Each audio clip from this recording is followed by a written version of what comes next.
তেহরানের বার্তা সংস্থা ইরনা আকস্মিকভাবে প্রকাশ করেছে বহুল প্রতীক্ষিত ইসলামাবাদ সমঝোতা স্মারকের বিস্তারিত খসড়া, যা মুহূর্তের মধ্যেই পুরো বিশ্বকে এক অভাবনীয় পরিস্থিতির সামনে দাঁড় করিয়েছে। এই ঐতিহাসিক সমঝোতার মূল সুর হল দীর্ঘস্থায়ী যুদ্ধের অবসান।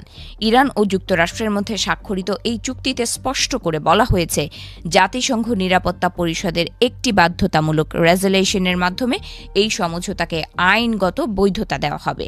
এর ফলে পারস্য উপসাগর থেকে ওমান সাগর পর্যন্ত বাণিজ্যিক জাহাজের নিরাপদ চলাচল নিশ্চিত করতে ইরান প্রয়োজনীয় সব পদক্ষেপ গ্রহণ করবে। সমঝোতা স্মারকের সবচেয়ে চমকপ্রদ দিকটি হল দীর্ঘদিনের অচলাবস্থা ভেঙে যুক্তরাষ্ট্রের অবস্থান পরিবর্তন। চুক্তি অনুযায়ী স্বাক্ষরের পর থেকেই যুক্তরাষ্ট্র অবিলম্বে ইরানের উপর থেকে নৌ অবরোধ তুলে নিতে শুরু করবে এবং আগামী ৩০ দিনের মধ্যে তা পুরোপুরি কার্যকর করা হবে। একই সঙ্গে ওয়াশিংটন প্রতিশ্রুতি দিয়েছে, চূড়ান্ত চুক্তির কাঠামোর আওতায় নির্দিষ্ট সময়সূচি মেনে ইরানের ওপর আরোপিত সব ধরনের নিষেধাজ্ঞা ধাপে ধাপে প্রত্যাহার করা হবে। এছাড়া হরমুজ প্রণালীতে ভবিষ্যৎ ব্যবস্থাপনা ও সামুদ্রিক পরিষেবা নিয়ে ওমানের সুলতানাতের সাথে ইরান সরাসরি আলোচনার টেবিলে বসবে বলে স্থির হয়েছে। উত্তপ্ত এই ভূ রাজনৈতিক সমীকরণে যুদ্ধের দামামা থামানোর ইঙ্গিতও মিলেছে এই সমঝোতায়। ইরান, যুক্তরাষ্ট্র এবং তাদের মিত্ররা অঙ্গীকার করেছে যে এখন থেকে একে অপরের বিরুদ্ধে কোনো ধরনের সামরিক অভিযান বা যুদ্ধ তারা পরিচালনা করবে না। বিশেষ করে লেবাননের ভূখণ্ডে যে ভয়াবহ সংঘাত চলছিল তার সমাপ্তি টানার বিষয়েও দুই পক্ষই একমত হয়েছে।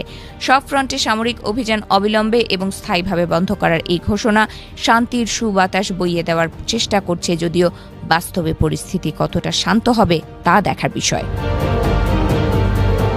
তবে এই সমঝোতা স্মারকের উজ্জ্বল ঘোষণার বিপরীতে মাঠ পর্যায়ের বাস্তব চিত্রটি এখনও অত্যন্ত ভয়াবহ ও রক্তক্ষয়ী।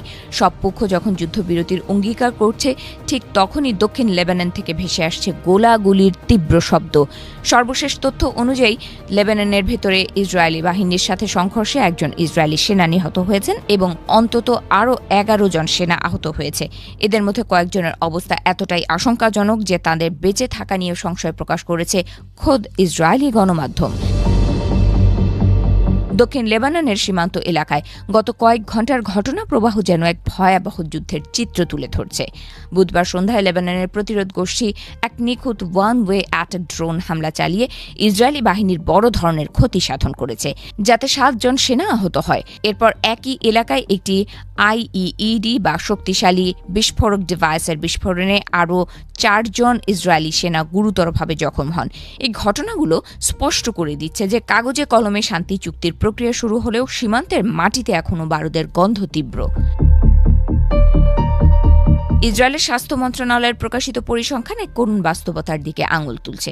গত 28 ফেব্রুয়ারি অপারেশন রোয়ারিং লায়ন নামে যে সামরিক আগ্রাসন শুরু হয়েছিল, তাতে এখন পর্যন্ত মোট 9,230 জন সেনা আহত হওয়ার কথা স্বীকার করেছে তারা। সোমবারের পর আরও 21 জন নতুন করে হাসপাতালে ভর্তি হয়েছে। উত্তরের ফ্রন্টে ইরান ও লেবাননের সাথে তথাকথিত অস্ত্রবিরতি কার্যকর হওয়ার পরও সেখান থেকে আহতের যে পরিসংখ্যান উঠে আসছে তা নিয়ে বড় ধরনের প্রশ্ন থেকেই যাচ্ছে।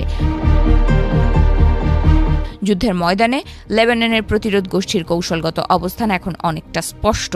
শনিবার তারা নিজেরাই ঘোষণা করেছে যে ইসরায়েলি বাহিনী যখন দক্ষিণ লেবাননের বিভিন্ন এলাকায় অনুপ্রবেশের ব্যর্থ চেষ্টা করছিল, তখন তাদের যোদ্ধারা রুখে দাঁড়িয়েছিলেন।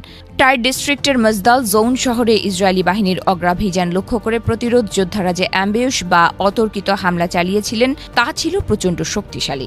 দীর্ঘ 2 ঘণ্টা ধরে চলা এই লড়াইয়ে হালকা ও মাঝারি অস্ত্র থেকে শুরু করে রকেট চালিত গোলাবারুদ ব্যবহার করা হয়েছে, যা ইসরায়েলি সামরিক যানগুলোকে ধ্বংসস্তূপে পরিণত করে। শেষ পর্যন্ত ঘটনার প্রবাহ যেদিকে মোড় নিচ্ছে তা হল এক অনিশ্চিত ভবিষ্যতের হাতছানি। একদিকে ইরান ও যুক্তরাষ্ট্রের মধ্যকার এই ঐতিহাসিক সমঝোতার স্মারক বিশ্ব রাজনীতিতে এক নতুন অধ্যায়ের সূচনা করার স্বপ্ন দেখাচ্ছে। অন্যদিকে লেবাননের মাটিতে প্রতিনিয়ত ঝরছে রক্ত।